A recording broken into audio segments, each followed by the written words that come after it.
안녕하세요, 제이폼입니다. 오늘도 증시 상황 한번 보고 가겠습니다. 오늘의 코스피는 상승으로 시작을 했고 지금 조금 하락하고 있는 상황이긴 한데요. 외국인과 기관이 많이 사면서 코스피는 조금 상승하고 있고요. 코스닥은 조금 하락세로 돌아섰네요. 장 초반에는 조금 상승을 했었는데 오히려 코스닥은 개인이 사고 있고 외국인 기관은 매도를 하고 있고요. 코스피 200은 410포인트를 유지하고 있고 조금 백어데이션으로 콘텐고 왔다 갔다 하고 있네요. 네, 인기 검색 종목 보면 삼성전자, 오늘 삼성전자가 조금 상승을 했나 보네요. 카카오, 조금 많이 하락했다가 지금 조금, 회복하고 있는 상태고요. HMM, SK 하이닉스, 결국에는 삼성전자와 SK 하이닉스가, 시총 1, 2를 달리고 있잖아요. 삼성전자와 하이닉스를 제외하고 한국 주식 시장을 말할 수가 없어요. 그러니까 이 두 종목은 언제나 조금 주시를 하셔서 보셔야 될 것 같고요. 원티드랩은 상장하지 얼마 안 된 HR 관련 회사죠. 네. 조금 하락을 했다가 상승했다가 다시 하락하네요. 이유는 뭘까요?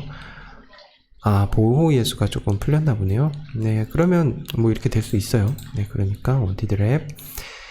효성 첨단 소재 조금 하락하고 있나 보네요. 7% 정도 하락. 효성 첨단 소재는 사실 굉장히 많이 상승을 했으니까 조금 조정 받을 때도 됐죠. 이 정도의 상승이 지금 나왔으니까 몇 배입니까 이게? 이야, 거의 한 5배? 네, 4배, 5배 정도 지금 상승한 상태에서 조금 하락하는 추세니까 이 정도는 뭐 가능한 조정이라고 보시면 되고요. 자, 효성 첨단 소재까지 봤고, 그 다음에 네이버. 네.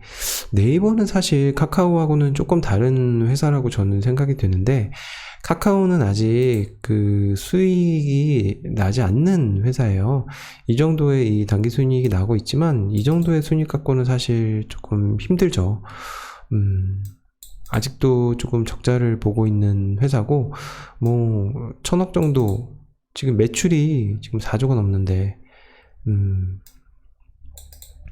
1000억 정도 순이익이니까 아직 이익이 그렇게 나지 않는 종목이고요. 사실 네이버는 굉장히 견고한 기업이라고 보시면 됩니다. 네.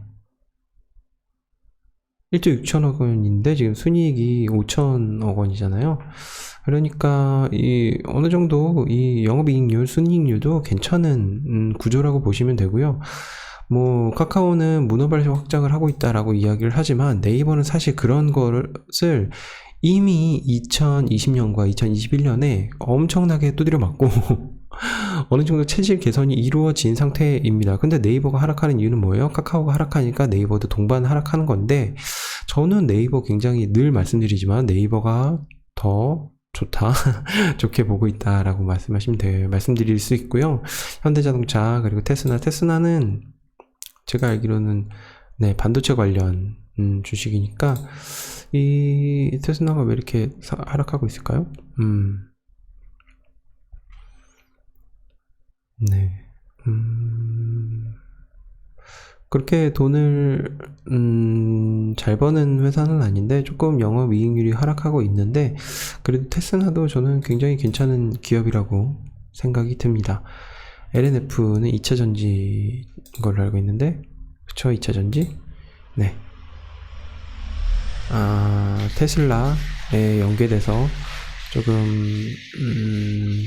이슈가 있나 보네요.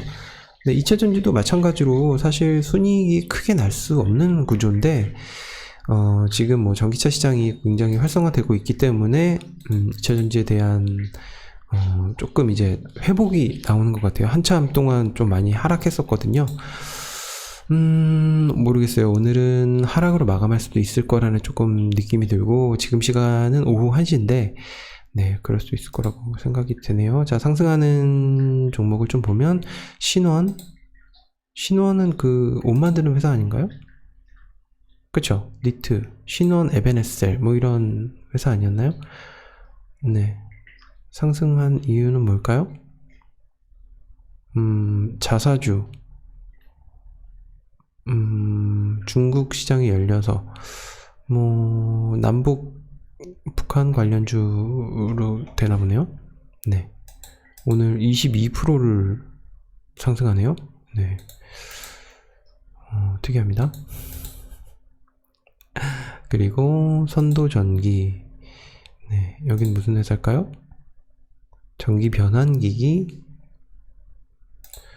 네, 기계 만드는 회사인데, 남북주. 오늘 좀 테마는 남북, 북한 테마인가 보네요. 신성 ENG. 태양전지 사업. 남북, 그런 태양전지 사업. 어쨌든 이 북한 시장이 열리게 된다는 그런 기대감 때문에 이렇게 상승을 하고 있는 것 같네요. 다른 특이한 건 없고요. 자, 하락하는 종목을 좀 봅시다. BBIG 좀 하락하네요. 삼부토건, 남선알미늄. 네, 남선알미늄이 제가 알기로는 정치 테마주로 알고 있거든요. 흥하는 지금 며칠 연속? 3일 연속이었나요? 4일 연속 상한가였네요. 아니다, 5일 연속 상한가였나봐. 네, 그랬다가 지금 조정받고 있는데, 글쎄요, 저는 잘 모르겠네요. 네. 여성 첨단 소재 아까 말씀드렸고, 네, 다른 특별한 거는 없고요. 한국 증시는 결국 이제 3100에서 3300 사이 왔다 갔다 하는 그런 장이 좀 펼쳐지고 있는데, 어느 정도는 계속 이 박스권 안에 있지 않을까라는 생각이 들어요. 뭔가 한 종목이 확 튀어서 올라와야 되는데, 저는 그게 삼성전자가 될 거라고 생각이 들거든요. 네, 제가 가장 많이 비중을 갖고 있는 주식이기도 해요, 삼성전자가. 네, 근데 삼성전자가 결국에는 이 지수를 상승시켜줘야 다른 종목들도 따라서 올 수 있는 상황이 되지, 다른 종목들이 굉장히 상승한다고 해서 지수가 상승을 많이 하진 않거든요. 그래서 삼성전자와 SK 하이닉스가 굉장히 중요한 역할을 우리 한국 주식에서 하고 있다고 생각을 합니다. 해외 증시 보겠습니다. 저번 주는 사실 조금 힘든 주였잖아요. 네, 상승하지 않았던, 하락했던 주였는데, 그러다가 좀 이렇게 상승했었는데, 요 이슈가 이제 헝다 이슈 때문에 이렇게 됐었던 거고요. 조금 이제 회복했던 그 시기가 이제 헝다가 어쨌든 그 디폴트를 조금 해결을 했다. 근데 정확히 나오진 않았어요. 어떻게 해결하고 어떻게 앞으로 해결을 할지는 모르겠지만, 그것들이 과연 금융 리스크로 퍼지는 게 아닌가라는 생각 때문에 이렇게 하락을 했다가 괜찮나 보다 하고 회복을 하고 있는데, 그럼에도 불구하고 S&P 500은 이렇게 상승을 하고 있어요. 네, 월봉 봐도 이렇게 상승하고 있습니다. 이때가 어느 때냐면 코로나잖아요. 네, 어쨌든 이렇게 상승을 하고 있어요.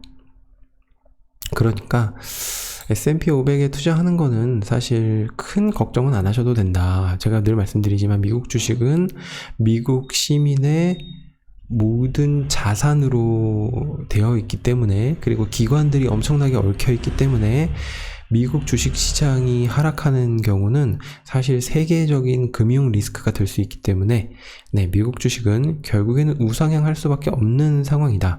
그러니까 S&P 500에 투자하는 거는 굉장히 마음 편한 투자가 되지 않을까. 또는 홍진채 대표가 늘 이야기하는 VT, 뱅가드 토탈의 모든 주식 시장의 주식을 사는 거, 그것도 저는 좀 괜찮다고 봅니다. ACWI, All Country Worldwide Index도 괜찮고, 그 정도는 마음 편한 투자가 되지 않을까라는 생각이 들고요. 시장 지표 보면은 원달러 환율은 조금 내렸는데 아직도 높아요. 이거보다 훨씬 낮아야 됩니다. 그리고 원유는 다시 조금 상승하기 시작했고요. 휘발유 가격이 1600 후반대가 굉장히 많더라고요. 네, 1600 초반대는 거의 없고 1600 후반대니까 좀 원유도 조금 하락해야 될 이유가 있어요. 조금 내렸으면 좋겠는데, 자, N을 보면 중국을 보면 중국, 네, 이것도 조금 상승을 하고 있네요. 자, 이 정도로 보고요. 그러면 투자자 마인드는 어떻게 가져야 되는가? 지금 뭔가 움직이시는 거는 굉장히 리스크일 수 있다. 지금 이미 리밸런싱이 맞춰지고, 한국 주식이든 미국 주식이든, 뭐, 시기를 보셔야 되는, 가격을 보셔야 되는 그런, 시기가 아닌가라고 생각이 듭니다. 지금은 조금 뭔가 움직이기는 굉장히 부담스러운 상황이에요. 그러니까 조금 움직이지 마시고 현금 비중을 조금 늘려놓으셨다면 조금 더 기다리시는 게 좋을 것 같고, 현금 비중이 없다 그러면 어느 정도 다시 한번 3,300 코스피 3,300에 올라왔을 때 조금 수익 실현을 해두시는 것도 좋을 것 같다는 생각이 듭니다. 비트코인 보겠습니다. 비트코인 주말에 헝다 때문에 많이 하락을 했다가 다시 조금 많이 상승을 한 상황인데요. 그래도 지금 전고는 여기니까 여기 정도면 아직 가야 할 길이 멀기는 멉니다. 근데 많은 분들이 이야기하기로는 요 때가 진짜 완전 폭락 시기셨잖아요. 그때 2017년도, 2018년도까지 엄청나게 하락을 하고 이것을 회복할 때까지가 얼마나 걸렸어요? 3년 이상이 걸렸어요. 그런데 요 폭을 보세요. 이 폭에 비해서는 또 요건 또 어린애 장난 같아요. 이만큼 하락했다가 다시 이만큼 상승을 하고 있습니다. 암호화폐는 여러분 변동성에 대한 뭔가 리스크를 가져가실 수 있는 분들이 암호화폐에 투자를 하시면 좋겠고요. 암호화폐를 알고 계시는 분들이 투자를 하셔야 돼요. 암호화폐가 뭔지도 모르고 어떤 건지도 모르고 맹목적으로 투자하시는 거는 이 변동성을 여러분들이 과연 견딜 수 있을까? 이거를 견딜 수 있을까요? 63,000에서 29,000 가는 이 하락을 과연 여러분들이 견딜 수 있을까? 네, 거의 반토막이 뭐예요? 반토막도 더 난 거잖아요. 과연 이거를 견디고 여기까지 들고 있으실 수가 있을까?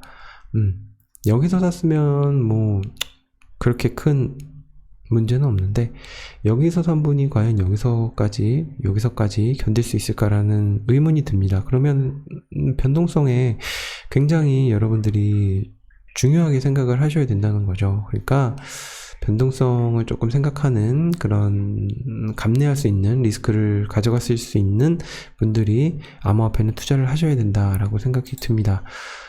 투자자의 마인드는 지금은 조금 기다리셔라. 지금은 조금 기다리시면서 때를 보셔라. 가격을 조금 기다리셔라 라고 말씀드릴 수 있겠습니다. 이렇게 또 이제 3,300 넘어가고 또 미국 증시가 뭐 S&P가 사실 뭐 4,500 넘어가고 5,000 다시 넘어갈 수 있어요. 그러면 그 상승분을 수익으로 가져가지 못한 데에 대한 아쉬움도 크겠지만 이거보다 내려갔을 때 살 수 없잖아요. 내려갔을 때 사서 오를 때를 기다려야 되는데 그러지를 못하니까 어쨌든 현금 비중을 지금은 조금은 높여 놓으시는 게 조금 좋지 않을까. 암호화폐는 계속해서 조금씩 추가 매수를 하시는 게 좋지 않을까라는 생각이 듭니다. 자, 오늘 여기까지고요. 도움이 되셨으면은 구독과 좋아요 꼭 눌러주셨으면 좋겠습니다. 자, 오늘 여기까지입니다. 제이범이었습니다. 고맙습니다.